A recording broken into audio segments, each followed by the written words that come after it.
Okay, so if you're like me, you hear all of the gurus all the time. We need to make 3,000 pieces of content a day in order for our content to reach anybody. I can't.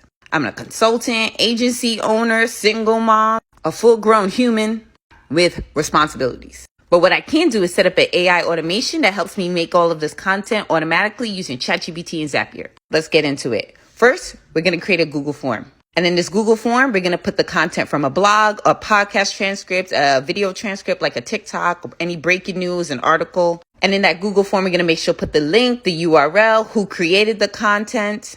Because this is a flow for if you're not creating your own content, but want to repurpose content others have created while still giving credit where credit is due. And then we're going to copy and paste the content into the form.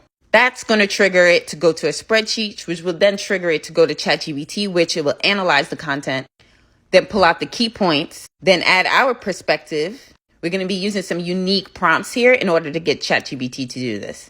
Then it's going to take our perspective, key points, and the analysis to actually create a blog post referring to that original piece of content. We're going to save it in Google Drive. Then we want to create an email because we want to promote our blog post. Now we want it to create a community message for us because if you run a community, you constantly need to create content. Then we wanted to create a LinkedIn article. Now I'm going to try to build all of this in Zapier and stay tuned for part 2 once I do it. If you're looking to build things like this for your company, go to the top of my page. Follow for more.